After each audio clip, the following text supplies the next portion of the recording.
கிருஷ்ண விஜயத்துல ஒரு அற்புதமான கதை வரும். கிருஷ்ணரும் ராதையும் நடந்து வராங்க.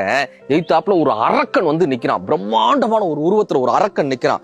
ராதை அவனை பார்த்து பயப்படுறாங்க, அலறாங்க. அவங்க பயப்பட பயப்பட அந்த அரக்கன் வளர்ந்துகிட்டே வர்றான், பெரிதாகிக்கிட்டே வர்றான். இப்ப கிருஷ்ணர் அந்த அரக்கனை பார்த்து சிரிச்சாராம். அவர் சிரிக்கும் போது அரக்கனினுடைய உயரம் குறையுது. அவனை பார்த்து தைரியமாக கண்ணோடு கண் பார்த்து கேட்டார், நீ யார் அப்படின்னார். அந்த அரக்கனுடைய உயரம் குறைந்தது.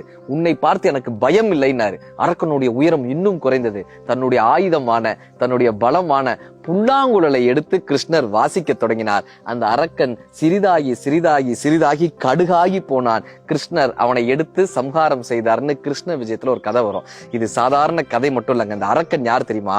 நாம் எதிர்காலத்தை பற்றிய பயம், நம் வாழ்க்கையை பற்றிய பயம். நாம் பயப்பட பயப்பட அந்த அரக்கன் வளர்ந்து கொண்டே போவான். அதை பயப்படாமல் யார் ஒருவர் புன்னகையோடு சந்திக்கிறாரோ, யார் ஒருவர் கேள்விகளோடு சந்திக்கிறாரோ, யார் ஒருவன் அந்த புல்லாங்குழல் போன்ற தன் திறமைகளோடு இந்த வாழ்க்கை என்கிற பயத்தை சந்திக்கிறார்களோ, அவர்கள் இந்த வாழ்க்கையை வெல்கிறார்கள் என்று கிருஷ்ண விஜயத்தில் கிருஷ்ணர் கற்றுக் கொடுக்கிறார்.